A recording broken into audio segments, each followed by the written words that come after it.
Hello everyone. uh, Ito so lang yung naman mga ang speakers bata. natin ngayon, Pero babalik lahat ko sila yun. may kanya-kanyang focus in preservation and digitization. So yung first speaker natin, si Jun Subayton, alumni of the Noel Fund Film Institute. Jun Subayton is an artist, filmmaker, and cultural worker. An alumni of the Mall Fun Film Institute, he has worked on over 25 feature films and numerous shorts since 1998. He was awarded the prestigious Gawad Durian as Best Production Designer for his work on Evolusyon ng Isang Pamilyang Pilipino in 2004, directed by Lav Diaz. He also worked in television and streaming content as a producer, writer, director, and actor. Subayton is a member of several artist collectives and non-government organizations. Member din siya ng Society of Filipino Archivist for Film. He programmed film screenings, workshops, and other grassroots initiatives developing cultural literacy in major regions across the Philippines. Ladies and gentlemen, Jun Subayton.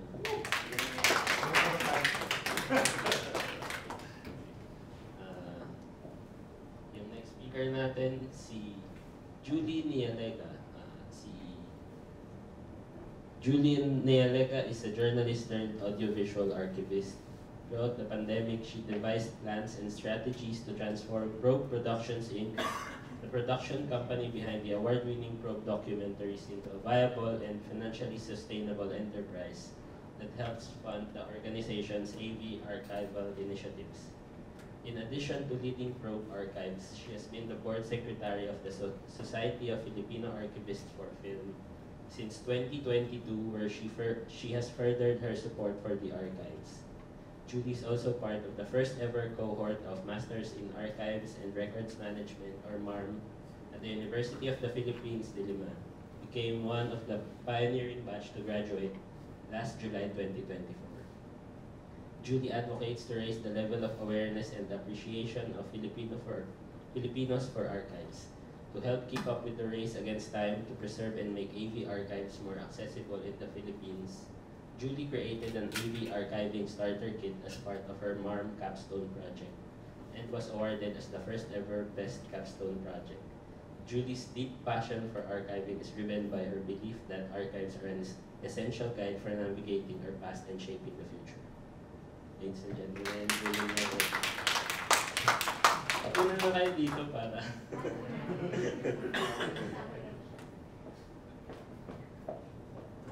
Next is Jab Uwasan, is currently a collection manager for the University of the Philippines Film Institute Audiovisual Archives under the UCLA Library Modern Endangered Archives Program grant, and a student in the Masters in Public Management program at the Ateneo School of Government. Atenista pa. He obtained his bachelor's degree in Library and Information Science from the University of the Philippines Diliman School of Library and Information Studies. Previously, he was a researcher archivist for projects of the UPFI under a CHED NCCA grant and the UP Emerging Interdisciplinary Research Program. Japowas.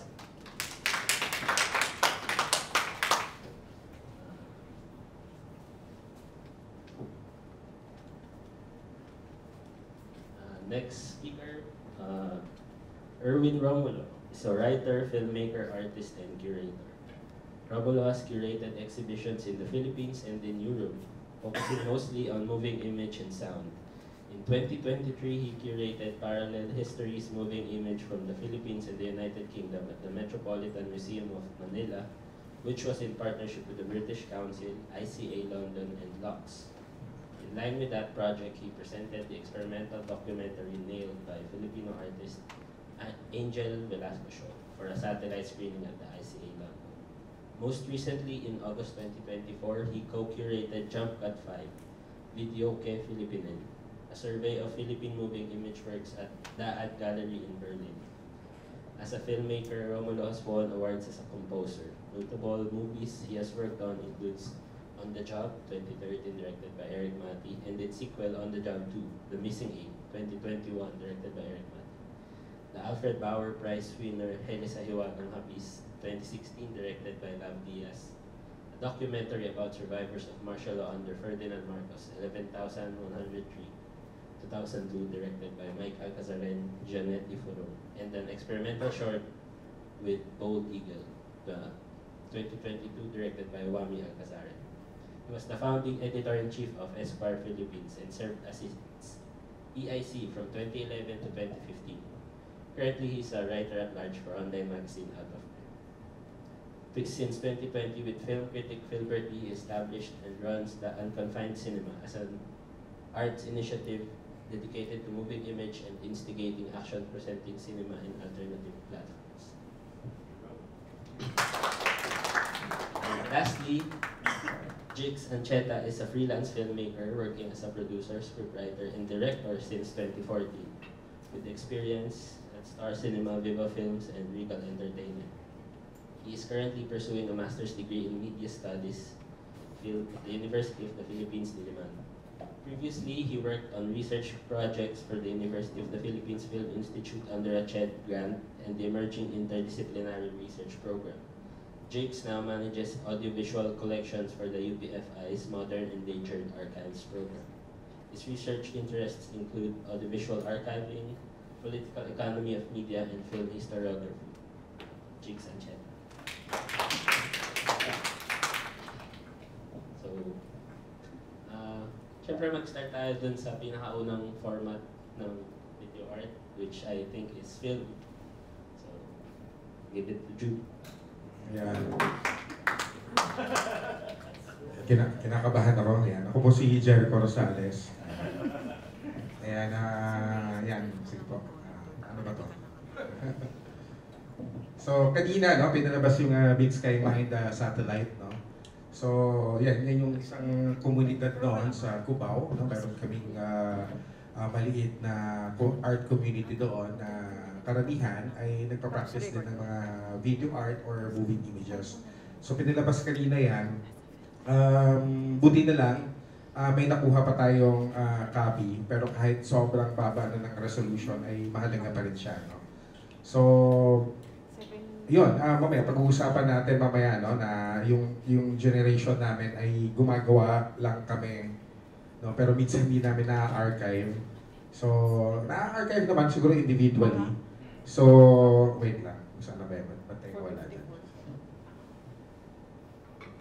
Sige, balik na lang po. Yan. Sige, sige, next slide. Sa'yo na lang, next slide. So ito, no, ito ay isa sa mga example ng mga video art show na mga nauna noon. At kukunti na lang din, no, paki-correct na lang ako, dito naman si MM. Na may mga konting documentation na lang ito. Pero ako, yung nakuha ko ay yung poster na lang at mga ilan na ibang images. So, ito yung naabutan ko. Ayoko nang lumayo pa kung sino pa yung mga nag-show. Pero back on, I think, 2001, yan, marami sa inyo dito ay hindi pa pinapanganak o pinapanganak pa lang. So, yan. Baby pa lang ako, nag-video art na ako. So may ginawa kaming video art show noon, no, sa Big Sky Mind sa Cubao. So, yan. Eto, isa sa mga talk din doon, no? Sayang wala yung ibang mga documentation. I'm sure malamang si MM kumuha nito. So, yan. Mayroon kaming isang kasama na artist din, archivist din, at scholar ng film. Si Teddy Ko. Nung time na yon ay kakabalabas pa lang ng Psycho na film. No? So, lumang Psycho na mga 1960s hanggang yung mga 1990s. So, sabay niyang pinalabas yung dalawang version ng Psycho ni Alfred Hitchcock. Tapos, yun, si Teddy Ko ay nag-invite din ng dalawang film critic na sabay din silang nag-critique doon sa parehas na film. Pero magkaibang director. So, next slide please. Yan. So, yan. Ito, isa naman to sa mga video art exhibition din na ginawa din ni Poklo. So meron kaming show noon sa I think sa sinihan nito sa Greenbelt Cinema. So yan, marami kaming mga video art na ginawa doon. Part yata siya ng That Move ni Can, tama ba? Oo. So yan yung mga yan na lang yung isa sa mga natitira. Mamaya tatanungin ko sa MM kung may documentation pa dyan. No? So yan yung isa sa parang mga bagay na hindi na natin kung pwede pa natin habulin kasi last na talk namin last week tungkol sa film archiving din. Meron na lang dapat tayo hanggang 2025 bago pa masira yung mga iba pang mga machine. Mamaya pag-uusapan natin yan. Katulungan natin dyan yung mga taga-probe team. So, yun, which is next year na yun. So, nagkahabol ngayon yung mga ibang mga archivist. So, yan. Sa loob ng sinihan, naglalagay kami ng mga videos. Yan. Tapos ito, si Teddy ko. Teddy ko pa rin. Meron siyang, may hawak siya ng cinema protest against the incompetence of Film Festival Director in promoting the event to a wider audience, which is si Candela Cruz. Nakuha ko lang din itong files ito kay Poplong lang din, no? So, yan. Pero maganda sana kung na-compile din yung mga videos mismo ng mga yan, no? So, eto, si Jose Beduya, kapart din siya doon sa, part din siya doon sa exhibit na yon. Pero, ako, nung naabutan ko, etong si Jose, ang isa sa, wala pa kaming term ng expanded cinema, pero nag-i-exist na siya. Pero si Jose ay isa sa mga gumagawa na nagko-crossover yung work niya ng moving images to expanded cinema at video art. So eto ay sinunod namin to sa UP, part ng thesis niya, na may malaki lang kaming butterfly. Ay yung butterfly isang malaking silk screen na yun yung pang pinangaano sa shooting pagka gusto namin i-filter. So yun, may malakas na ilaw lang, dumadaan-daan lang yung mga tao. Tapos sinunod siya on 16mm. Tapos in-exhibit siya na naka-loop yung 16mm. So kami ni Poklong yung isa sa nakikipagtulungan ko paano siya i-loop, no? So, magandang account din to. Tinanong ko si Pox kung meron pa siyang copy nung na yon. Parang wala na yata, no? So, hindi ko rin alam kung baka si Jose ay meron na. Maganda sana kung ito ay maisama sa mga research ni Lisa at saka mga nagre-research din ng iba pa about moving images at video art. Yan. Kahit ako, syempre, ako yung bida dito eh. Dapat kasama ako. Kahit ako, ito ay exhibit namin sa Cubao, under construction, created by Sir Chavez. Kahit ako, ay photos na lang yung meron ako nung ginawa ko yung performance art na to. At saka itong video na nagluloop lang dyan. No? So parang binababat ko lang yung yung paa ko sa isang pintura para magmamark, no? Tapos imikot-ikot lang ako sa gallery. Pero yan, bilang isang artist din, problema din namin yung pagka-archive namin sa sarili. No? So yan. Ayan si Poklong tsaka si MM. Pero mahalaga to hindi ako nagjo-joke. Buti na lang merong Poklong tsaka si MM at sila yung mga mahalagang mga tao na kami yung mga artist ay nilalapitan namin sila kung may gusto kami hingin ng mga photos, mga ganyan. Kasi sila yung mga matutsaga na nag-archive, no? So yan, hiya tuloy ako dito si MM. Pero gusto ko lang din i-recognize na matyaga na nagpo-photo at nag-archive. At kung mabigyan natin ng chance, kunyari dito sa Ateneo, mabigyan natin ng grant o ng pwede nating anuhin yung mga, siya yung source namin for archiving. Si Poklong tsaka si MM. Tapos yung iba pang mga, sige, playback natin to. Noong 2006, eto na lang yung natitira na video ng documentation na ginawa namin din, na inspired din doon sa mga naunang mga mga naunang mga video art. Kahit na exilan, play lang natin. So, yan, nag-exhibit din kami sa isang gallery sa Quezon City. Anyway, kung hindi pa mapiplay, okay lang. Konti-konti lang. So, eto, buti na lang may malit akong camera na sinut ko yung yung exhibit na yun at sobrang low-res na quality na hindi namin alam kung paano pa to i-ano ulit, ano? I-upscale. Kasi syempre yung technology noon ay iba pa. So, yung mga, nasa akin yung ibang mga video, ito kay Ramon Bautista to, yung mata na yan na inooperahan. So ngayon, yan kay Kokoy Lumbaw, no, yung nasa taas. Ang problema ngayon, nung sinilip ko ulit yung mga ibang CDs na nasa akin, hindi siya katulad ng film na umaabot ng 50 years, ng ilang years, yun ay nag-chip na. So mamaya i-elaborate ng mga taga-probe team yan at mga ibang archivista na nandito. No? So yun yung isa sa mga problema namin. No? Na kahit sobrang lapit pa ng technology ng DVD, ng VCD, ay problema na rin siya ngayon kung paano mo siya i-archive. Kasi wala na rin mga CDs, bibili ka pa sa Lazada, lahat ngayon ay naka-dangle na, ngayon ay naka-air na. So, paano yan? So, mamaya pag-usapan natin yan. Ayan. At si Ringo, no, isa sa mga founding ng Big Sky Mine, ay nagtiyaga din na nag-archive ng mga iba-ibang mga artworks, mga video art. Yan. So, makikita nyo yan, na nilagay niya lahat yung research. Ako, minsan pag may nagkakalkal ako, pumupunta na lang ako dyan. Kung saan siya nag-work dati at in-archive yung mga bagay na yon, no? So, ayan. So, ito, isa sa mga reference ito na may isang sa Ateneo, kung mahanap nyo. So, meron si Lourdes Samson ay meron din parang kinompile na journals, no? Regarding sa video art. Ayan. Tapos last week, or 2 weeks ago, naghahanap yung pamilya ng national artist si Federico Alcoas. So hindi namin alam kung anong laman yan, kung movies pa yan o kung ano man. Pero mahalaga ito, no? Kasi wala na rin yung technology at may nakuha kaming maliit na technology ngayon na pang DIY na pwede namin i-digitize.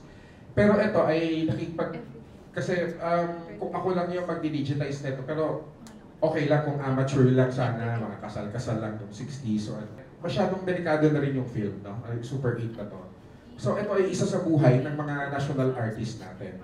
So, yan, kinausap ko yung sa FPJ kung sakali man pwede kasi sila lang yung meron ngayon na magandang facilities to ano, no? To digitize film, no? At yung Super 8, pwede lang gawing 4K at mahal yung bilhin nila doon sa isang plate na yun. Naabot ng ilang million din yun, 2 million, di ba? Pero mapapakinabangan. Kasi kung sa akin, mamaya, papakita ko, ay DIY lang siya na, nabili ko lang sa parang Lazada, ganyan, ano. Yeah. So yan yung mga ginagawa namin, no? Para to promote yung mga video art. Yan, yung palag. Tapos, eto, meron ding sa Lost Frames, kanina sana mahanahabol ko yung posters. Yan, yung Lost Frames ay mahalagang venue din siya na nagpapalabas ng mga video art, experimental films, no? At kahit papano, ay unti-unting nagkakaroon na tayo ng archive ng mga iba pang mga video. Mamaya, pag-usapan natin bakit ito mahalaga. So, yan, sa Lost Frames, no? Ito naman, yung community namin sa Laguna, try natin mag-play ng sila naman to. So meron ding mga effort din ng, hindi ito yung mga pelikula na mga pang Cinemalaya o pang Viva Max, no? Ito yung mga pelikula na hindi naiintindihan ng masang Pilipino. O ginagawa namin. So, yan, nagpapalabas lang kami sa, nagpapalabas lang kami sa isang garahe. No, si Zeus Pascon yung isa sa neto. So ang maganda dito, at least yung mga bata ngayon ay may effort na rin sila to to archive yung mga sarili nila. Ganon din naman dati, no? Yan, so lumura lang. Okay, next tayo.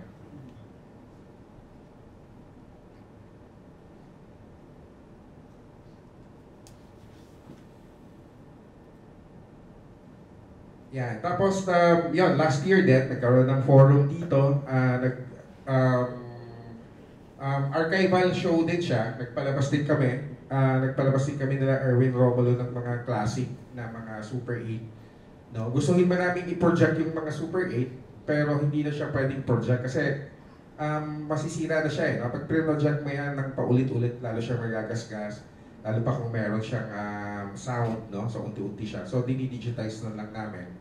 So may isa din na inattempt kami ni Jason na anong kay Larry Manta, no? May mga na-digitize. Ito ay mga experimental films. Oh, may no? mga Part siya ng moving images at saka ng mga video art. Pero syempre magkakaiba yan, pero magkakapatid naman lahat yan. May mga na-digitize kami na dalawa kami. Pero yung iba, dahil nag-deteriorate na talaga yung material, kahit i-guide mo siya dun sa gate, kasi may gate yun dun sa pang-scan talaga eh. So kahit i-guide mo siya, hindi na kumakalas talaga. So yun, nakadalawa lang kami. Tapos yung pangatlo, na-scan din naman namin from film, pero may copy na talaga na digital. So yung sound nun, yun na lang yung nilapat namin. Sige. Tapos mamaya pag-uusapan natin yan, na may mga institution na pwede tayong maghingi ng grant para doon sa particular na ginagawa ng mga artist. No? So yan, eto may nakuha akong mga mga Super 8 na mga home videos. No? Tapos last week pinag-usapan din niya na yung Film Archive of the Philippines, kahit home video siya nung after the war, ay kailangan nilang i-compile na at piliin. Kasi mahalaga yung mga ginagawa ng mga tao, no? Kasi din siya, no? Yan din yung part ng history natin. Iba yung pananamit nila, iba yung lengguwahe nila noon, iba yung architecture. So yan, pasada lang naman. So ito yung Super 8 last year, dito rin sa lugar na to. Pogi namin dyan. Yan. Pero bago ko tapusin ito, balikan muna natin yung saan ba nagsimula itong para reminder lang. Alam niyo naman na to no? Reminder lang kung paano nga ba nagsimula yung mga moving images at saka mga video art. Siyempre, alam naman natin na nag-drawing muna yung mga tao sa cave, tapos may recent ginawa na research na inanimate nila to, na nag-draw, yung ginagawa palang drawing doon sa cave, ay parang animation pala siya, may movement. No? So, yan. Tapos di naglaon, na-discover ng mga artist yung camera obscura. No? May artist na tutulog sa kwarto niya na madilim, mayroon lang maliit na butas, tapos yung labas ay nag-reflect. Tapos ayun na, parang may photography na, diyan na nagsimula yung evolution ng paggamit natin ng mga mediums. No? Yan. So si Boy Bridge, yan, may inimbento, hanggang sa ito ay mga to na mga engineers at mga scientists, katulungan ng mga artists ay ginagamit din natin ito, no. So mamaya pag-usapan natin kasi marami pa kami dito kung bakit mahalaga itong mga to, no. Itong mga camera na to. Yan, itong Arrival of Train, sige huwag na natin i-play yan. Nung unang lumabas yung pelikula na to, pinalabas sa malaking TV. Isang sequence lang yan eh. Isang lang yan, dumating lang yung thread. Habang nanonood yung mga tao, nagulat sila kasi akala nila sasagasaan sila ng tren. No? So, yan yun, no? Yan yung mga unang mga images ng mga So, yan. 1930s, yung camera, ganyan. Hanggang sa nagamit na ng mga prosumers na makatulad natin, available na sa mga artists. Yan. Tapos ayun, ito yung isa sa sample ng na-digitize ko pala. Play lang natin. Na Super 8. Dapat pala doon siya sa unahan. Hindi ko na nalilipat. Ito ay isang home movies 10 years after World War II sa Pilipinas. 1945 natapos ang ikalawang digmaang pandaigdig. Middle hanggang upper class lang may kakayanan noon. Siguro magkaroon ng 8mm film camera and projector. Pinamana sa akin to ng isang lolas. Nasabi sa akin, ito na lang ang kayamanan na meron ako. At kung maaari raw ay may paraan na i-transfer ito sa video.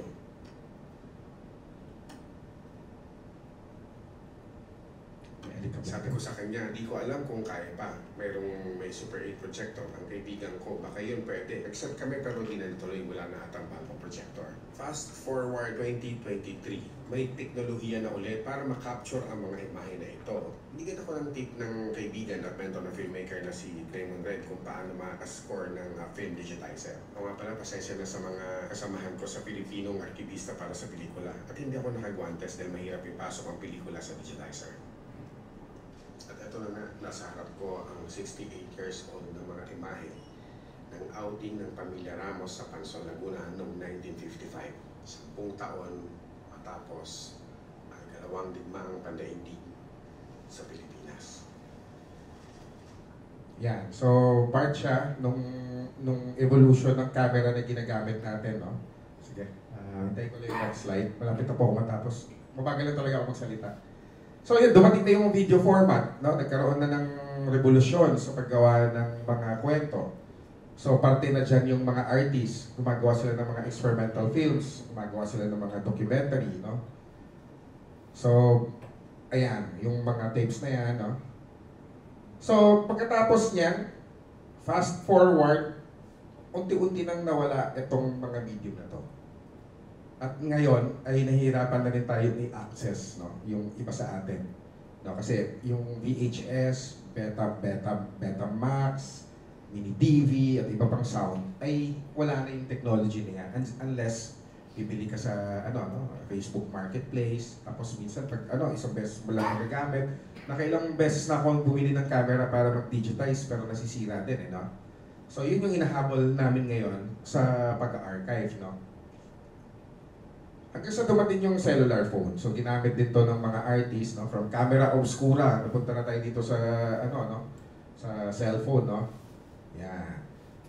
Yung mga movie images na yan, at saka yung mga ginagawa natin from camera obscura, pag-drawing, ginagamit din siyang tool, no? Hanggang sa pati sa mga troll, yan, alam niyo na yan. So, yan, no? Pero, kami sa arkibistang, sa samahan ng mga arkibista, mahalaga ito, no? Kasi ito yung nangyayari sa lipunan natin, ano?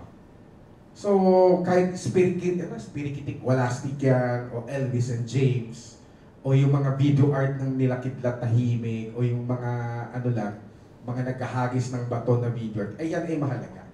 Para pagdating ng panahon, ay merong tinitignan yung mga bata, no? yung nauna, kung ano yung meron tayong kultura at So, mamaya sa forum, pag-usapan natin. So, yun na nga, mula camera obscura, napunta na tayo dito.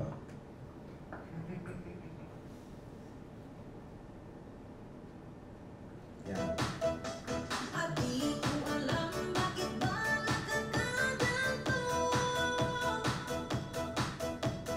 Maraming salamat po. Thank you.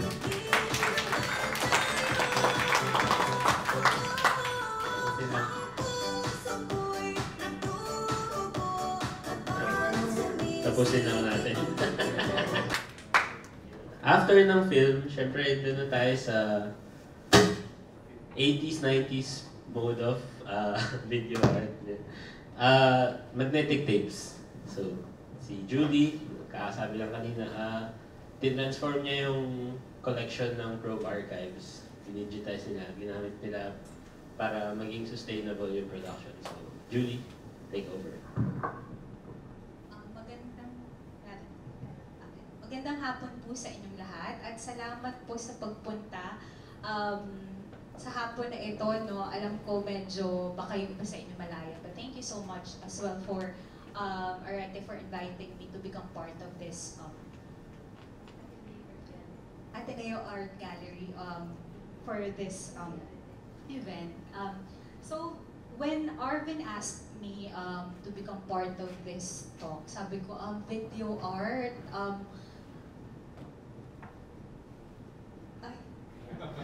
video art friend. So sabi ko, saan kaya ako papasok? And I'm a journalist turned AV archivist. I think nauna pa sila Sir June, sila Sir Erwin, sa amin ditong lahat. Nag-archive na ata sila nung bata pa kami. I just started back in 2020 during pandemic. So that's March 2020. And when I was hired in Probe, I'm a documentary filmmaker. Archiving was just, okay, I know Sophia, but it's more of, okay, access, manunood lang ako. But it's not the archiving itself. So, nakikita nyo naman, this is, we're part of the Maki Fiesta in UP a few months ago. So I'm part of Probe. Probe is the pioneer of investigative news magazine show in the Philippines. Our founder is Ms. Cheche Lazaro. Ayan, active na active pa siya on supporting our archiving initiatives in Probe. And okay, so the main collection of Probe are Umatic, Betacam, and Mini-DV. So most of these are broadcast. So ang mga artists natin, usually ang kanilang format lang ng media ay more of the consumer. So that's the VHS back in the 90s. So ang ano ko po, no, I'm more familiar with the magnetic tapes. So that was back in the 80s, 90s, and 2000s yung collection ng Probe. And we have about 14,000 tapes. And sa ngayon, luckily, we're able to digitize all of our Umatic tape because we usually start with the oldest format. And now, we're currently digitizing the Betacam, and next is the Mini-DV. So hopefully matapos namin siya by 2025. Because of this international accord ng National Film and Sound Archives Australia.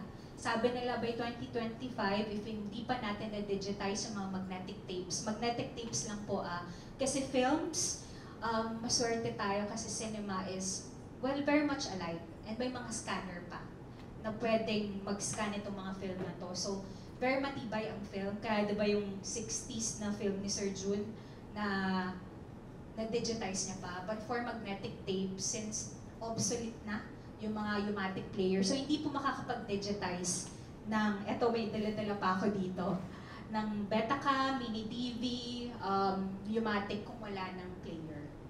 So that's why, hopefully by 2025, if not 2026, matapos po namin yung aming collection. So, I think I just want to define as well archives, no? Because usually, archives are records of enduring value. Lahat tayo may pwedeng i-archive. But, usually, nagiging sustainable hopefully kapag merong organization na pwedeng mag-alaga. Kasi hindi lang siya, okay, for the next 10 years. It's for posterity.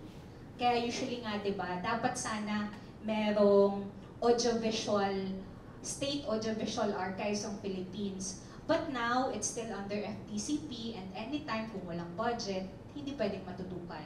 But other countries, they have state archives. That's why medyo sustainable yung approach nila when it comes to film and AV archives. So archives, it can be written, records or printed materials, but for the interest of our discussion for today, we will be discussing the audiovisual archives.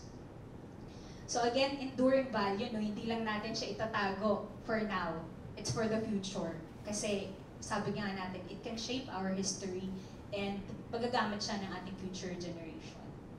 And archiving is important kasi we preserve because we want the future generation to access it. Hindi tayo nagpe-preserve lang para itago. When we started Probe Archives, our main thrust was to reactivate our documentaries. Kasi for sure, ang mga Gen X, boomers na lang nakakakilala sa Probe. The Gen Z and Millennial, hindi na nila kilala. Ayan, si Sir Jericho, hindi niya nakilala ang Probe. Kasi pinanganak ata siya yung 2000. So, mahalaga na i-introduce yung mga documentaries from 80s, 90s, and 2000s na ginawa namin. Because nagamit namin siya on the disinformation problem that has happened in the Philippines, mas naging rampant siya during the election. So imagine yung mga documentaries back in the 80s, 90s, 2000s, nagagamit namin siyang resibo for the Gen Z and Millennial na, okay, di ba, usually pag hindi, kung walang picture, hindi nangyari. So with Probe Archives, kahit it can't be accessed kung nasa Umatic Beta kami ng mini-DB. So we really have to invest kasi ang AV archiving po ay mahal. Kung may pambili ka ng mga scanner individually, well and good, pero will it be sustainable? Kasi baka mamaya budget mo na yun sa gamot mo, sa pagkain mo, di ba? So that's why usually it's the organization with budget yung makakapag-focus sila. And at the end of the day, the organization needs the archive para may balikan yung mga empleyado nila, yung mga future na mamamahala sa company nila. Okay, ano ba nangyari noon? Diba? So, AV archiving, for those who want to delve into audiovisual archiving, kahit 2016 pa to, etong AV archiving philosophy and principles, medyo makapal lang siya, pero free ano to ha, free access siya. So maganda tong simula for your AV archiving journey. Wala, mahaba. Yung later, may condensed version yan. So, for this one, usually AV documents, it can be yung mga pinakita ni Sir Jun kanina, no? From the analog format hanggang pumasok sa mga digital devices natin. So, that's AV collection. Pag may audio and video, pasok yun. So, I just want to reiterate this, no, that preservation without prospect of access is pointless. So, we're doing video art because we want na yung mga audience natin may matutunan at makita yun. And kung hindi ma-access or ma-digitize yung, for example, yung mga collection nila Sir Jun back then, or any artist, any organization, sayang. And before pa natin ma-digitize, no, especially with the analog format, and even yung mga CD, especially yung mga consumer media format, kasi yun yung mas nasisira. Just to give an example, yung mga Umatic namin, which we used back in the late 80s, 1987 hanggang 1995, mas matibay pa siya kesa sa mini-DV. Especially if you compare the digitization, mas marami ng freezing yung mga mini-DV namin versus sa Umatic, na medyo mas pristine pa yung condition. And eto, very important, no, especially artists, filmmakers, or kung sino man, ano yung mga collection that you have, that or you own, that you want to digitize, no? I think very crucial yung you own, especially for archives. Yung mga archiving facility, they have their collections, no? So most likely, they will just collect the things that are important with their organization. Hindi pwedeng itago ni UPFI yung mga student film, for example, ng mga taga-Ateneo, unless baka nag-master. So, the collection of an archive is yung mga documents na importante sa kanila as an organization. Kasi doon sila magpupor ng kanilang resources. Kasi nga mahal, di ba? Mamaya, I will delve into that. So, and also the copyright, di ba? For artists,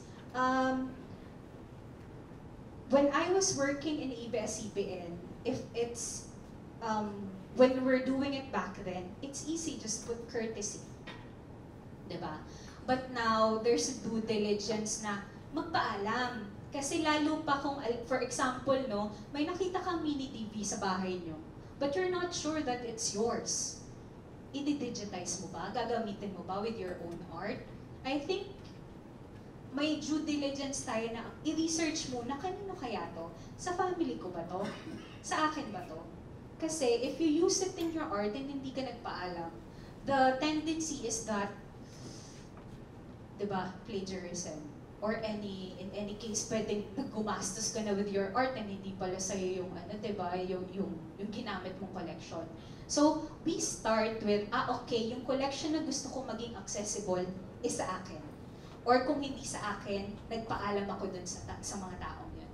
Kaya, with our collection, no, I think, with Probe Archives, especially with Umatic Betacam, kasi we have two kinds of collection. The one that is raw, na okay, tinap from GMA, ABS, and other people. Hindi namin siya basta-basta pwede gamitin kung hindi kami nagpaalam, especially now, no, na we're also using it for other purposes. So, very important na kung hindi man sa atin ang magpaalam.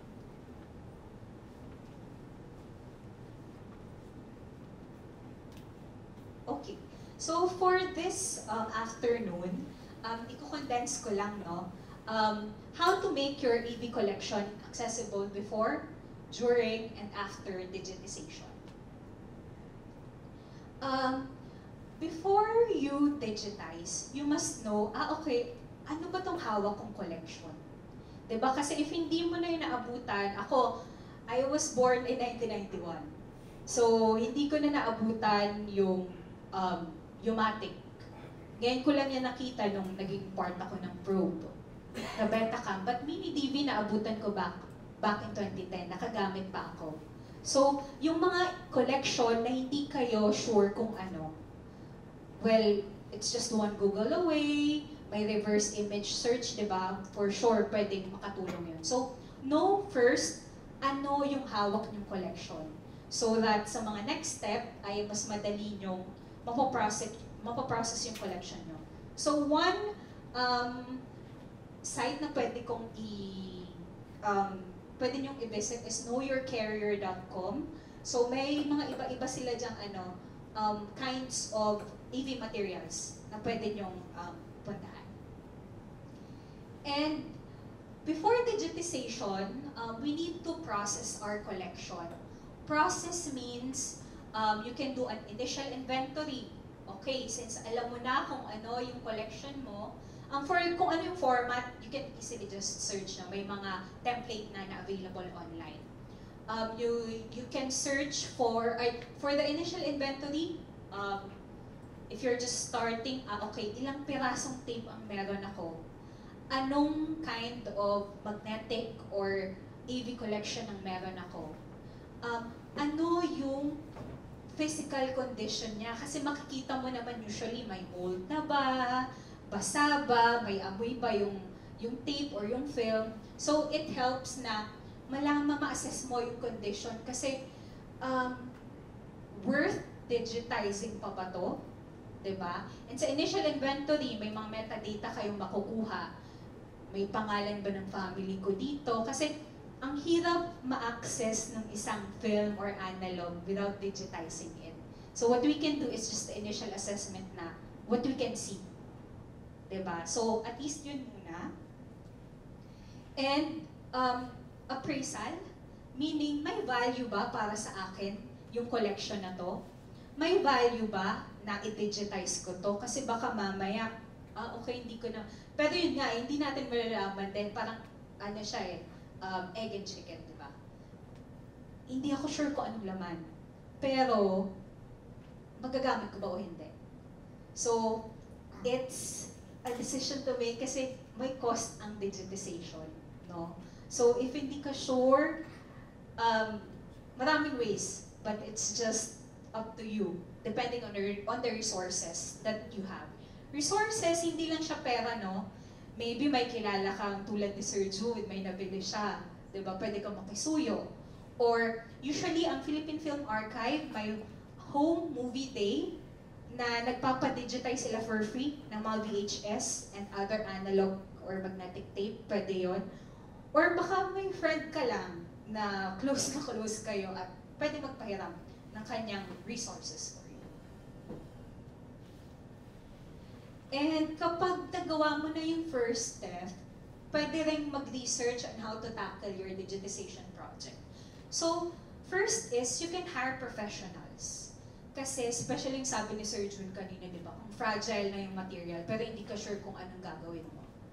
You have to hire or know someone to assess your collection kasi anything na gawin mo on an EV material, kapag na-damage mo yan, it's irreversible. So, yung possible na do DIY or do it yourself, pwede naman if sure na sure ka sa gagawin mo sa collection. Okay? Pag sure ka lang. Pero kapag hindi, research ka muna, talk to professionals, and huwag kang magmadali. Unless, may mangyayari talaga doon. Pero yun nga yung pagmamadali mo, it can also cause damage on the collection. So be careful before doing any steps on digitizing. Or pwede naman both, di ba? Hindi naman, black and white na, DIY lang ako, or mag-hire ako. Pwede both. And always remember, yung sabi ko sa kanina, di ba? Resource-oriented and the damage is irreversible. So we should always be careful with that, with handling our collection. And also, before digitization, no, you have to prepare the following. So, agreement or contract, lalo na kapag nag-hire kayo, kasi paano kung may gawin siya dun sa collection mo? I know, minsan friend na lang natin, we trust na, but you have to ensure yourself, okay, pag may nangyari dito, may mangyari kung saan niya dinidigitize, ano ang accountability niya on the collection that you have, di ba? Because it's priceless. So, you have to itemize kung ano yung, like any other contract, di ba? Kailangan yung pag-usapan kung ano yung specifications din. So, for video art, well, with analog tapes, we are nakatali tayo dun sa maliit ng resolution. Because pag dinigitize natin yung mga analog tape, unlike film ngayon, may mga 4K na. Maswerte tayo na pwede ma-blow up yung mga film natin. But for analog tape, it stays with its traditional resolution, 720, yung max namin. Nagagawa lang namin siya ng HD, pero at the end of the day, magbabago lang yung kulay, but it's still the same resolution.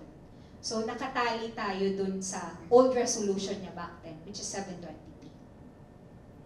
And yan, delivery date, syempre baka mamaya ma-hold yung collection nyo dun, di ba, hindi niya matapos. So like any other contracts, you have to be careful kung ano yung papasukin natin with anyone who's handling our collection.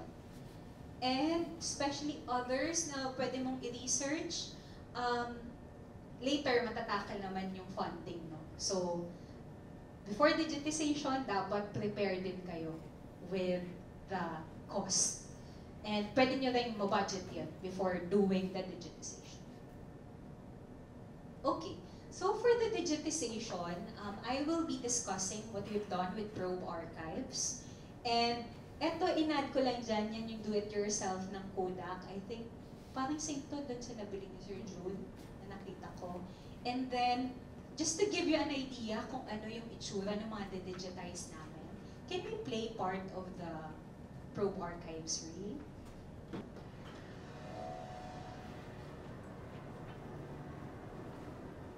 Darkness covered the Philippines in 1991.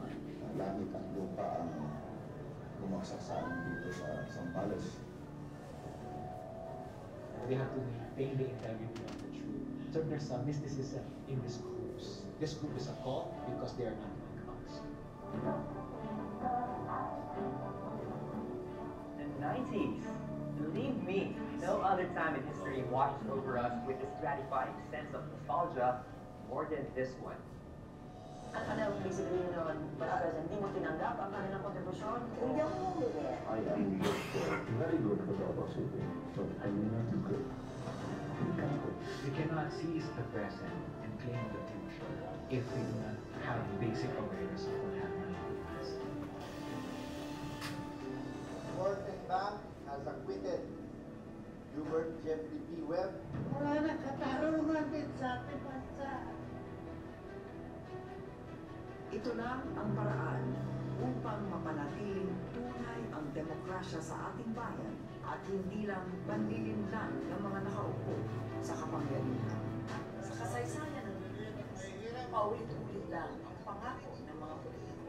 We will cut red tape dramatically and implement stable economic policies. Sa ganitong paraan, lamang natin mapupunuan ang kakulangan ng trabaho para sa ating mga kababayan. Yung dapat porket tapos na ang elections, forget na lang tayo. Bago pa man talaga ang 2022 elections in our country, may mga studies na that social media will be used to gain votes. Huwag tayo dun sa mga fake o maliha.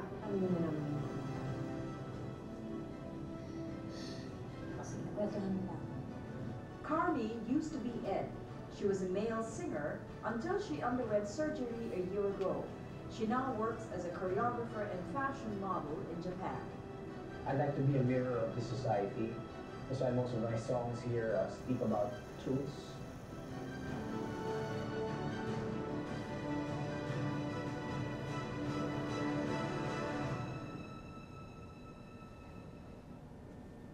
Okay. So, nakita nyo yung quality nung na-digitize namin, no? So, nung na-handle ko yung collection back in 2020, ganito na siya. So, the environment is enclosed. Nasa 16th floor kami. Relatively, whole year round, same temperature. Walang access sa ilaw.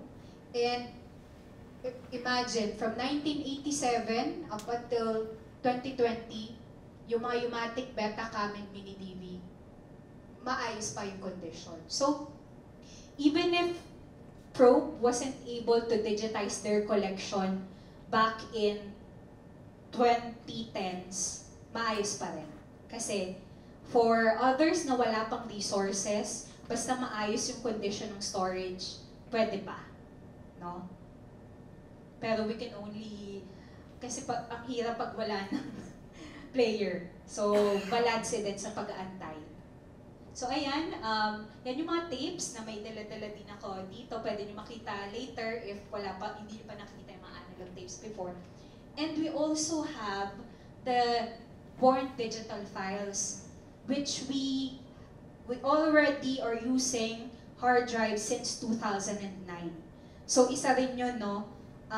May mga CD kami, pero hindi naman yun yung main na storage namin for our raw and aired files. So, it's still tape back then.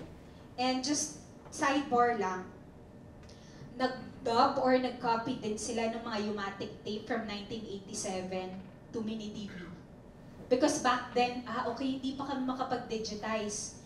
I-copy muna natin yung mga Umatic sa Mini DV, which back in 2000s. So, yun yung, okay, yun yung parang technology nila back then on how to magamit yung mga Umatic nila from back then. Ayan, yan yung itsura niya.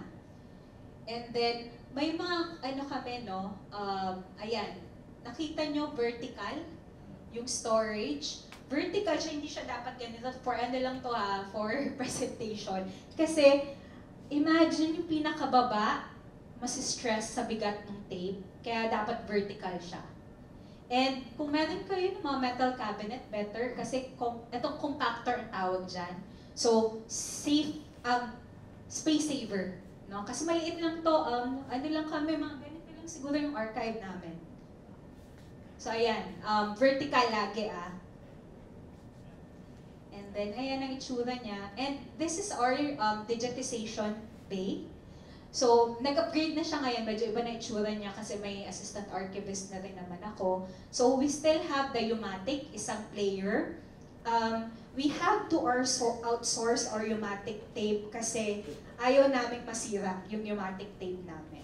So, if you only have one, kung ayaw masira yun, better outsource. If you have one player of the analog tape, better to outsource it if you have budget. Pero yung Betacam namin, we have about 5 to 6. So, medyo marami kaming Betacam. But for the interest of trying to protect them, we're also outsourcing our Betacam. And may mini DV din. And yan yung pinaka-old, no? Kasi right now, we just upgraded to Blackmagic na yung pang ano namin, digitize. And, ayan, medyo bago na rin yan. Ayan, no food and drinks allowed. Okay? Kasi baka mamaya magka-crumbs dyan at maka-affect yan sa collection ninyo. So, no yung food and drinks. Ayan, ito yung mas ano na, closer look. So, ayan, very ano lang siya.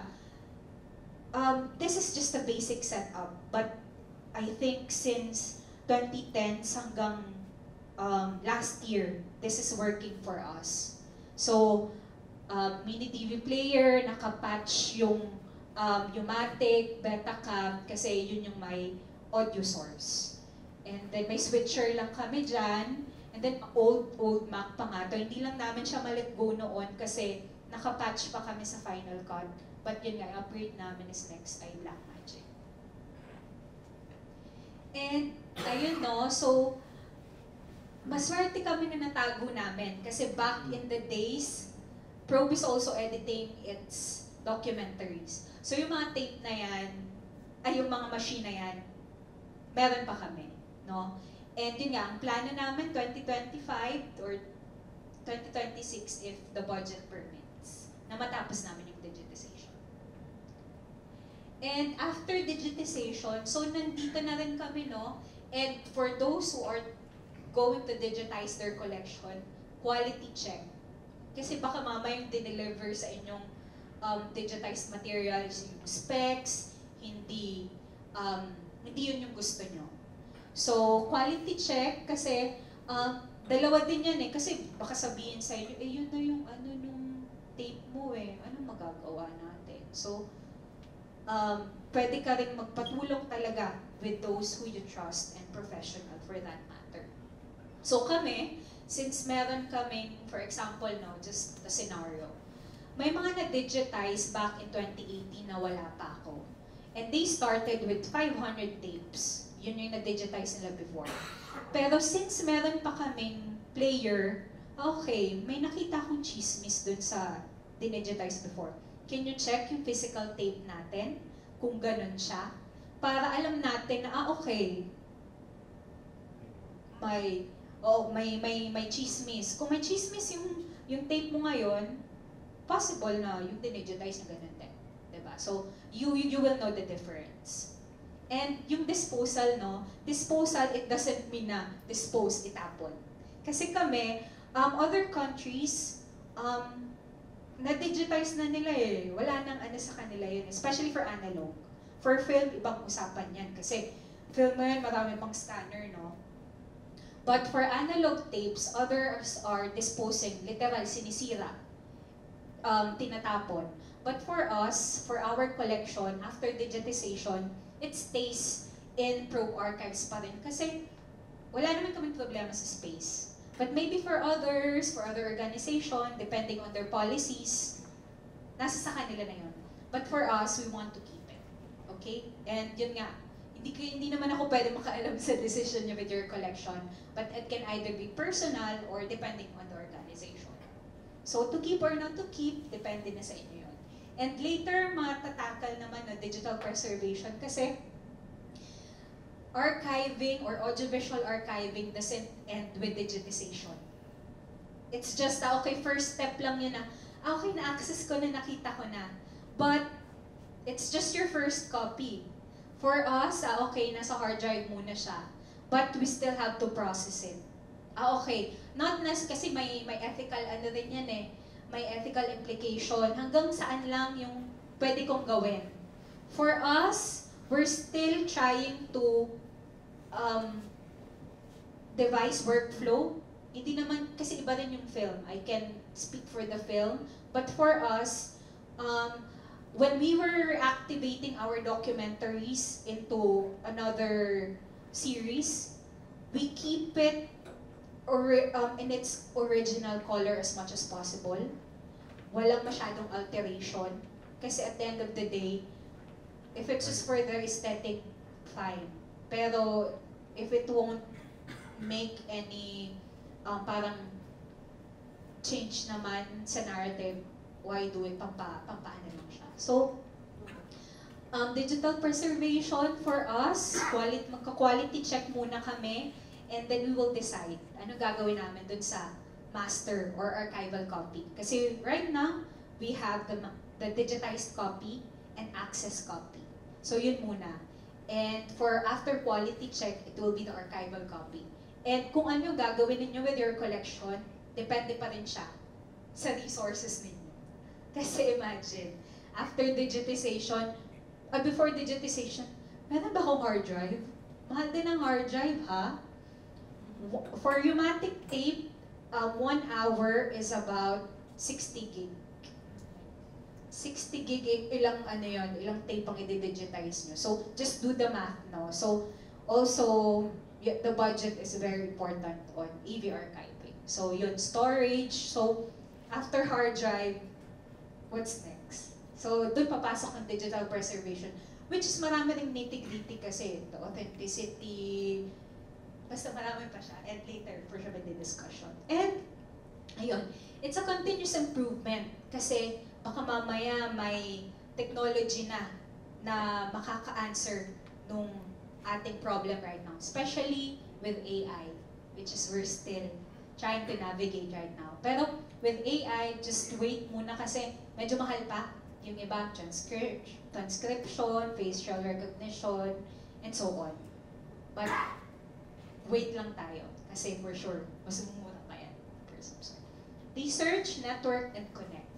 So, if you're not sure, just look for, sa Philippines, no? We have the Philippine Film Archive, Sophia, and ayun, Probe. And lastly, ito patapos na. So, if we want to preserve our collection, digitization is just the first step. And at the last na, if you want to know more about audiovisual archiving, ito yung capstone project ko, and you can access this online. Ayan siya. And then if you want to, ito yung QR code, may intro video din siya about Deadline 2025. And then lastly, if you want to connect with me, feel free to email.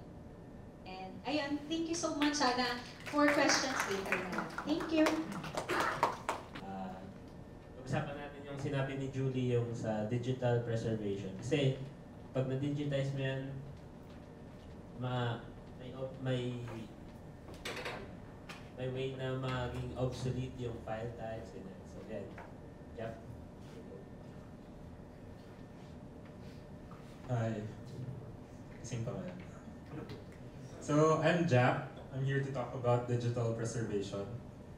In crafting this presentation, really it's geared towards individuals, collectives, and small organizations starting out.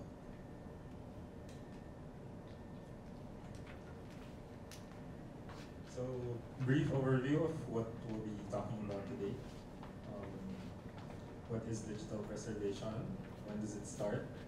The environment it arises in? Where, when do you stop? And then introducing some concepts and tools.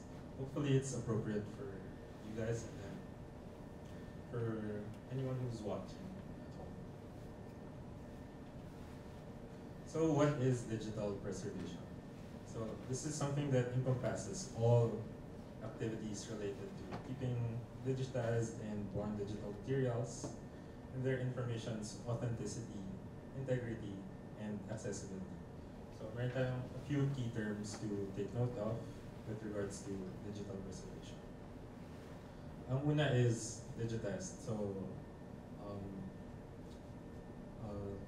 connecting to the earlier presentations, ito yung materials coming from analog formats na na-transform natin into expressions of ones and zeros. So we'll be talking about ones and zeros a bit more later. So, born digital naman, ito yung mga niluwal ng mga CPU natin. In a certain frame of thought. Again, data expressed as ones and zeros. Basically, any document that originated from a computer. So, yung definition natin ng computer dito is not just your CPU, pati siyang yung digital cameras, your cell phones, all those types of things. Next key term is authenticity. So this relates to being genuine, matter of not being counterfeit. Also, it relates to provenance, or the origin and then records of ownership. So, yun yung matter of saan nanggagaling yung mga materials mo, whether this is applicable whether to analog or digital formats. Same with integrity. Integrity naman is the quality of being whole, unaltered, and then not corrupted. More on corruption later. Not government corruption, pero files lang. So accessibility naman, this is a question of who can locate this, who can retrieve it, who can use it. Okay. So when we talk about digital preservation, really where does it start? So for me, there's 3 trains of thought in starting your digital preservation journey. First is the function of appraisal or acquisition. So dito nanggagaling yung initial intake, whether you're an organization or you're an individual. So yung pag-acquire mo, tapos you ask yourself, you ask your donor, ano bang silbi nito sa akin? Bakit ko dapat i-value ito? The second train of thought comes from the policy. So this is usually institutional mandates. Pwede ding self-imposed kung individual ka lang, or you can have collectives, you can have communities who are oriented in archiving work. And then finally, we have the onset of materials creation. So this is the embedded notion of archival thinking. So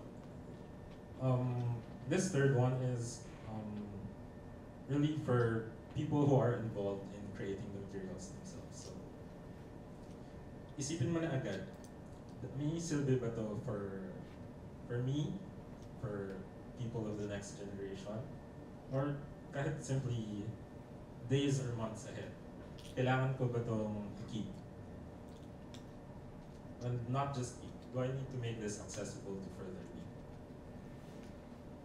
So digital preservation environment. So this is really about your acknowledging that your archival work is not limited to your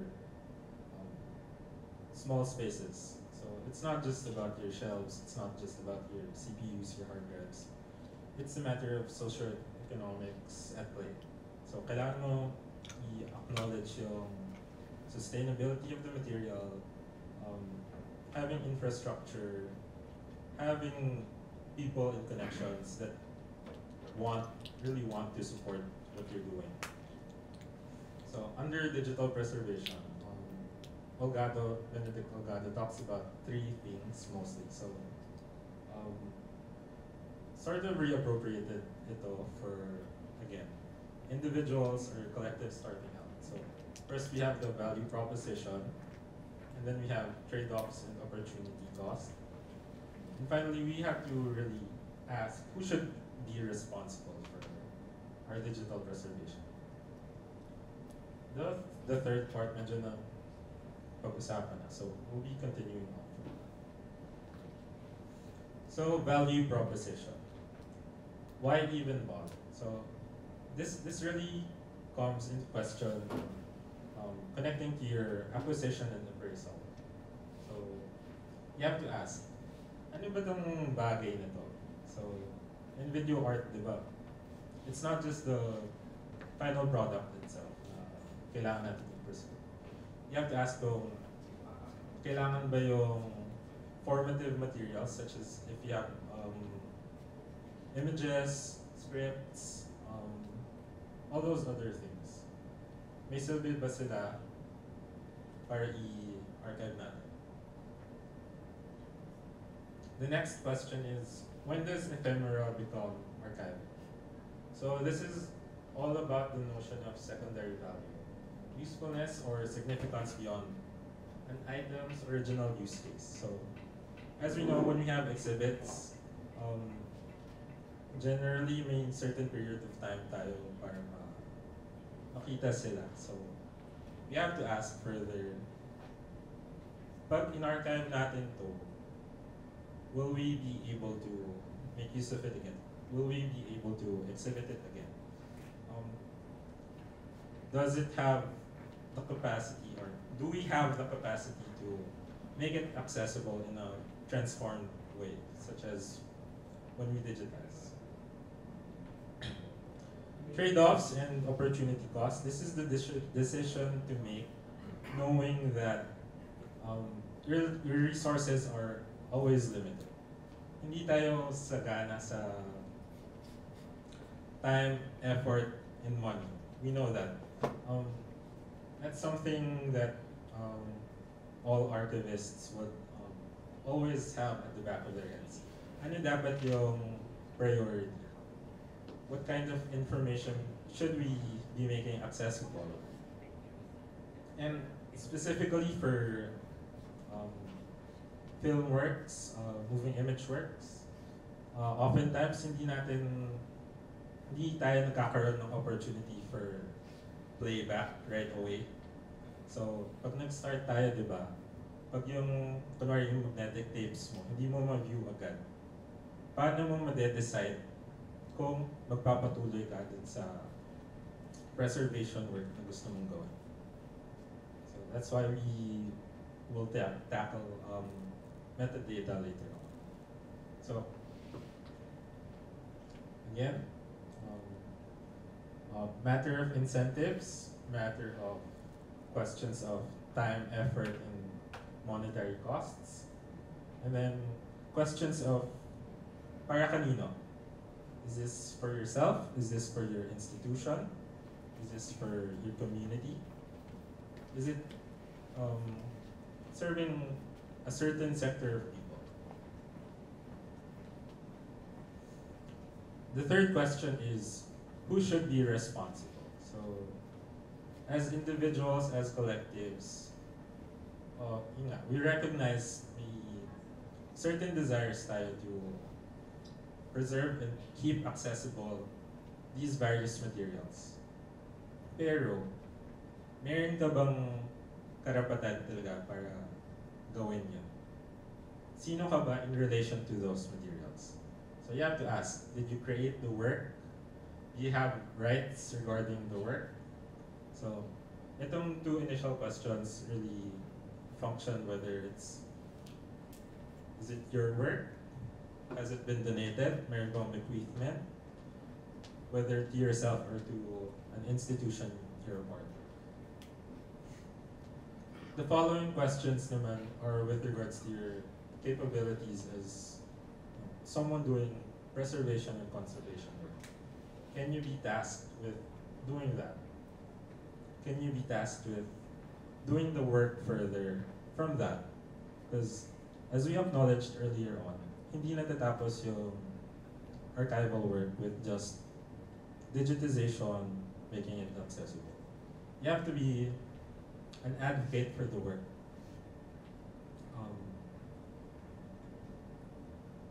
In a way, parang binubuhay mo siya.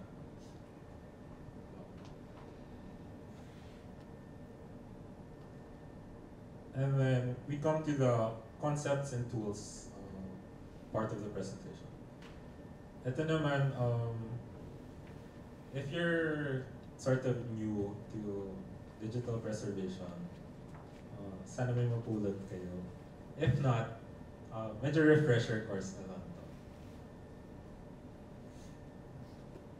to. Does anyone recognize this this pattern of not really words, it's more like gibberish? Merong recognizable words, diba? Meron ding ASCII na pag nabasa mo, siguro AI ka na. So this is really an image file. An image file open in Notepad. So this is really a demonstration that yung digital materials natin, again, are composed of ones and zeros, bits and bytes.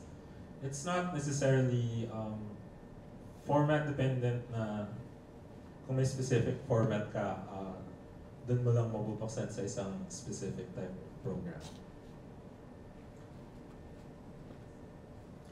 With that, we have the file format. So the concept of the file format is really a determinant of structure of bits and bytes within a file. So this is typically interpreted by connected software. So as we saw earlier, hindi siya palaging one-to-one. You can have different software to open different file formats, and then pwede mo ding i-force open, as seen earlier. Here, yung image file opened in really a text reader. Ganyan na-interpret ng computer yung bits and bytes natin when it's not the appropriate software, even if kaya mabuksan. So, typically we understand file formats by their file extensions. So, alam na natin yan. DocX, JPEG, PDF, FLAC, MP4, all those things. And then I want to introduce a tool to help people, small organizations, in generating. This is more for generating spreadsheets for large number of files. So Droid is made by the UK National Archives. So it's used to generate a file where you can see the file names, the path. So yung path is yung location ng files mo, file size, the file extensions, file formats, and then format version. So yung format version, important siya with regards to which dated software you can open the files with. So ito, meron tayong recommended formats for preservation. These are formats recommended by the Society of American Archivists via the Bard Graduate Center. This is as of 2016. So, in video art, it's not always just about video documents. Meron siyang, yung mga projects natin pwedeng may kasamang text media, audio media. So, ganito natin sila na pwedeng i-preserve digitally. So, of course, we have MS Office programs and documents. Typically, recommended to retain lang sila. Even though proprietary format yung mga DocX, PPTX, because supported naman siya, and then well documented siya ni Microsoft. PDF is for transferring or transforming to higher quality PDF formats. And then we have the images. Pag images ka na image projects, like Photoshop, GIMP, usually may layers sila. So you want to transform those documents to flat image files. TIFF. Audio files, medyo mahirap i-recommend because it depends on kung anong format ka initially record. So, matter of just regularly checking on your files whether unsupported na siya ng programs na ginagamit mo or ginagamit ng institution.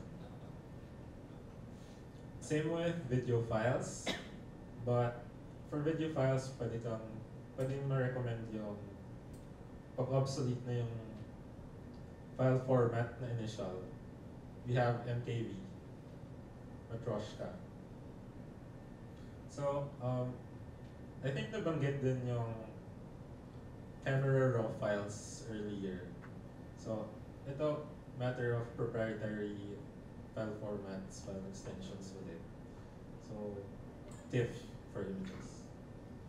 Meron pang other file formats, pero hindi ko na in-include kasi hindi sila appropriate for today. Pero pag gusto nyong i-view, again, Society of American Archivists via the Bard Graduate Center as of 2016. So we've come to the metadata portion. So metadata is data about your data. This is descriptive information. It is provision of context. So typically, kung hindi ka familiar with metadata, if you're if you're viewing your files on the computer, pwede mo siyang right-click and then you can just check properties. So that's your initial access to metadata. But then, mayroon pang mas madaming information typically na kalahat ng files na yun. So, to be able to access those types of information, we have EXIF tool for recommendation. So, hindi lang siya for access, it's also for reading, writing, and editing metadata. So, what does that look like? It looks like this. So, for an example, we have a Canon JPEG file. So, some of the metadata that typically you won't be able to see directly if you're just using your right-click properties. Hindi mo makikita to basta-basta.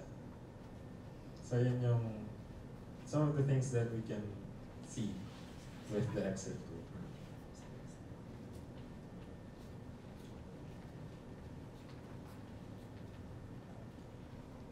Next concept is the checksum. Again, this is regarding yung bits and bytes of our computer files. So, as we saw earlier, pwede siya ma-express into different series of characters. So, with our checksum, we generate a series of characters representing all those bits and bytes, yung ones and zeros niya. Dahil sobrang laki niya, hindi mo basta-bastang pwedeng sabihin na complete yung file mo. And then, even though you have your files, you've transferred your files, kumari. Even though na-open natin, hindi natin agad-agad na masasabing complete and uncorrupted sila. Because yung storage media natin is prone to physical degradation dahil physical material siya. Even our hard drives and our SSDs.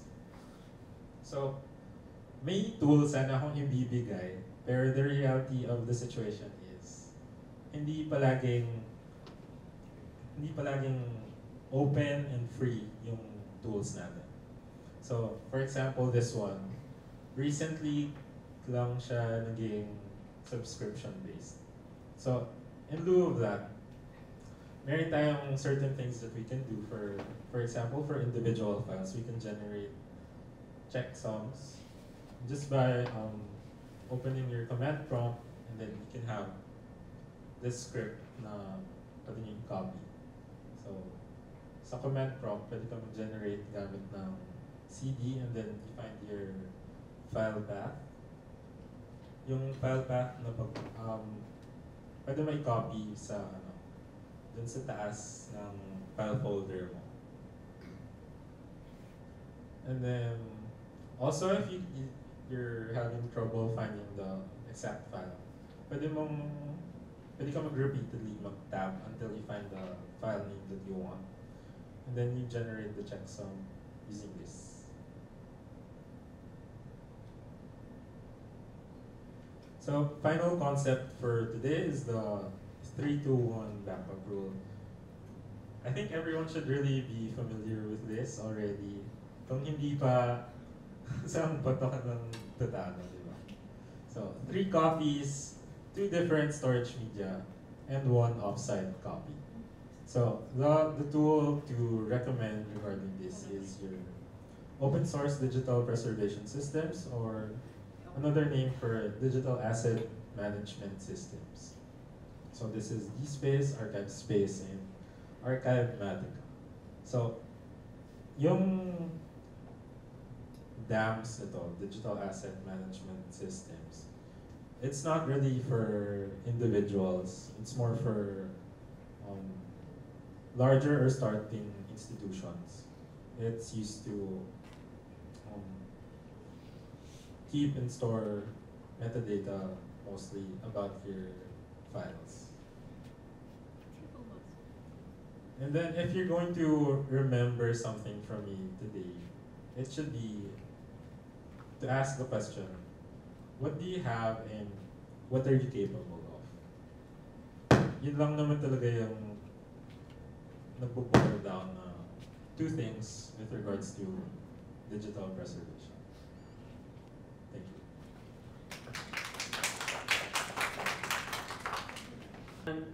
Meron din tayong input from a curator kung paano natin ipe-present yung video art na na-present niyo.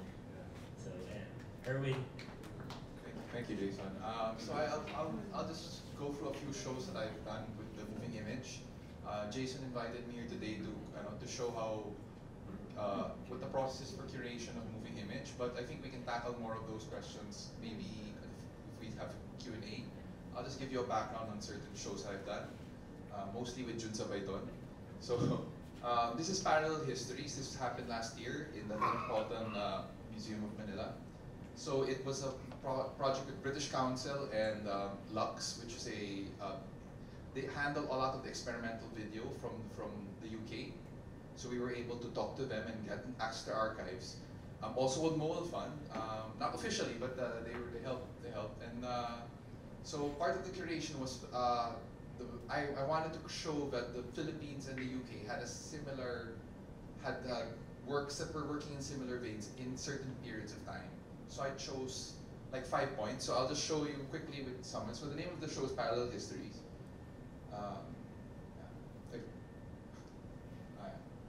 So yes, this is I'm showing you how it was set up in the Met last year. So these are the participating artists: Poclo Anading, George Bauer, Bea Camacho, Nick Docampo, Tad Ermitano, Rachel Lowe, Grace Nindrito, Margaret Salomon, Angel Velasco Shaw, Alias Sayed, and Tito and Tita.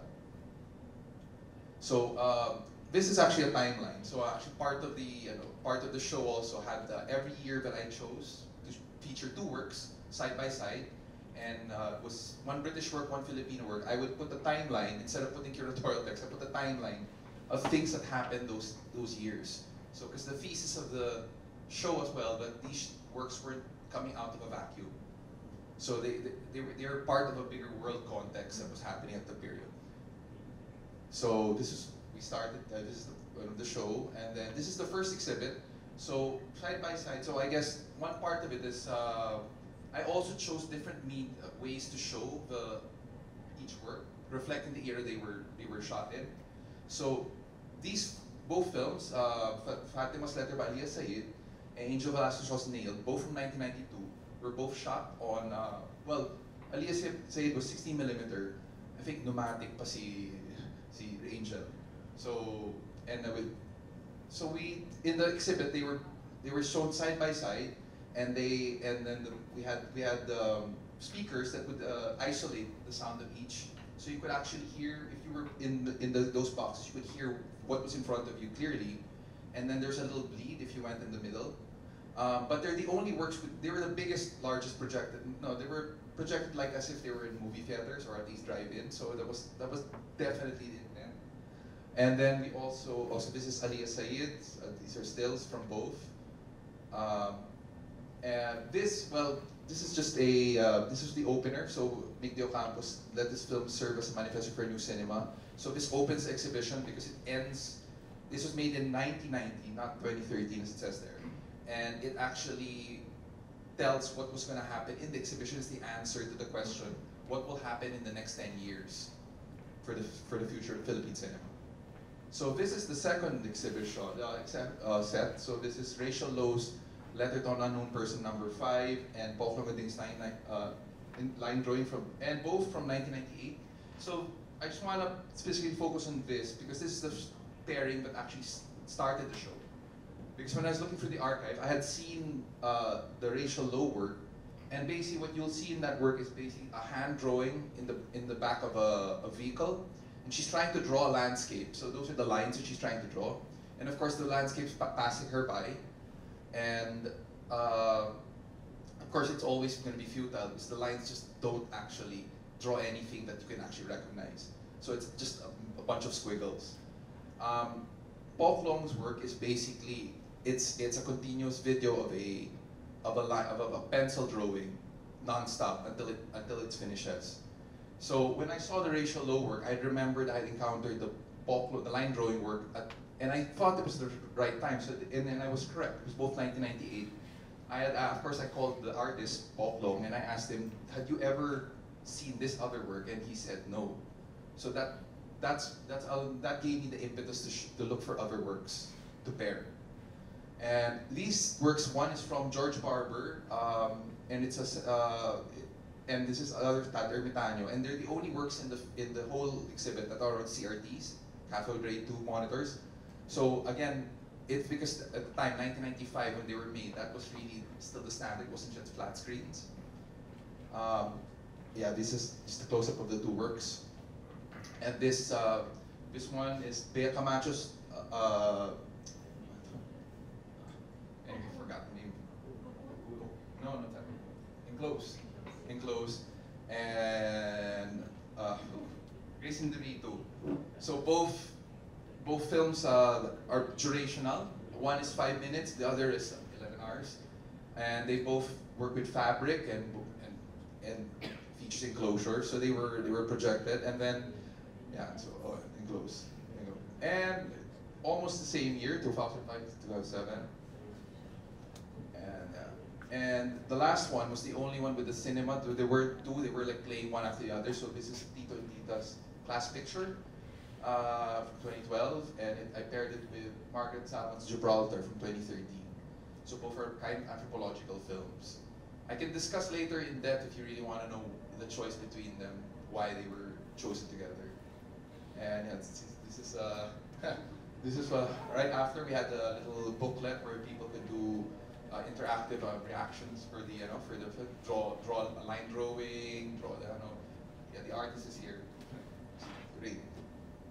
Yeah, so this is the little nook that we had for actually people to process what they had just seen and to give us their feedback. So it's a little zine. And then I was able to take that show to one of the films, alias Angel Velasquez Shaw's Nailed. I was able to bring it back to show it in ICA, which is in London, which is our partner, because it's actually where it had its debut. It was premiered there in 1992 or 1993 as part of the London Film Festival. And it was actually shown in the same venue that year. So when I held a conversation with the Moving Image chief curator, Stephen Carnes, right after the screening. And then, of course, last year we were here and with Super 8. So basically, this is a different kind of format from an exhibition. So I guess the thing to point out, at the Met, it was an exhibition space, so they were stalled like installations. For the ICA, it was a screening, so it was really more. We showed the film and we discussed it after. For the forum, we were able to shoot demonstrations of the technology, Super 8. We were able to do forums with Nick Docampo and Raymond Red on this stage itself. And we were able to really have like a 2-day forum to discuss Super 8, the history and also its future, and much of the concerns about how to actually, the medium itself is its own limitation and also its own possibility. So we were able to do a film together last year over, we were able to do a new Roxley film based on something he did 40 years later. So yeah, so this is the Tronong Pulap, and then we were able to culminate that with a installation performance outside. And we will have to, which basically what this was basically Laura Roxley made a film back in 1983. Tronong Puti, where he basically is a black mass with a well, particular ceremony, and then I wanted to actually make that actualize it and allow all the participants of the forum to actually make a film together with Roxy. So he performed the character, and we led them outside, and we had 3 Super 8 cameras. June was able to provide and allowed people to shoot 1 frame each, which we promised them we will premiere at the next Super 8 forum as the new Roxy film, culminating film of this forum. Oh, this is video. Well, wag na. Okay, and then recently, June Sabayton and I were able to curate an exhibit in Berlin at the Dad Gallery. And it's Jump Cut 5. So the first Jump Cut was at Big Sky Mind in 1999. And it was an exhibition of filmmakers who were doing art. It did feature video art. Robert Cabral had a video work. And so it was organized. He doesn't like the word curated, but it was organized by June Sabayton. And then in 2006, he organized it again, and he did it at the Green Papaya, and this was all video work. And then before this, we did it in Rojas. June also organized it, Rojas City, so that was Jump Cut 4. So when the opportunity came to curate a video art show for a moving image show for DAAD, we decided to make it Jump Cut 5 and make it a survey of Philippine moving image, experimental video basically, from 1999 to 2024. And we invited a couple of collectives including Lost Frames with Kokoy Lumbao, Green Papaya, Big Sky Mind, Furball, and Tito and Tita. To actually, we showed their works in installations in the ground floor, and in the second floor we held a public program where June was able to do another version of the Super 8 forum. He was able to project the films, and I was able to actually present a talk on with Unconfined Cinema about films produced under lockdown. So yeah, as you see, that's Jump Cut 5's poster boy. Yeah. Allow you to take pictures and admire it. So, okay, and this is the venue. This was just last August. And I'll just show you a few pictures. This was on opening night. And this is actually yung Super 8 ni June. And this is the forum we also had to do to talk about the collectives themselves and why they were chosen and what kind of art practice for moving image was around the ecosystem. So Marv Recinto moderated, I'm there, June Sabayton, Kokoy Lumbao, Bea Camacho, and Mads Adrias from Furball. So this was actually, Furball was a production, it was an art collective, but it really had to sustain itself by making it, it was a production house. And it would make music videos and other videos for MTV. So as part of the installation, they would what happened with Furball, it was all in a videoke machine. And this videoke machine could actually, you had to put in a coin, it had a clear book, just to reflect that what the origin of the collective was, that they did make music videos. So yeah, no, and what we didn't anticipate that actually people would like to use it. So actually people did sing along, and they were really happy to sing to the videos, even if they had one. Si Tix Buhay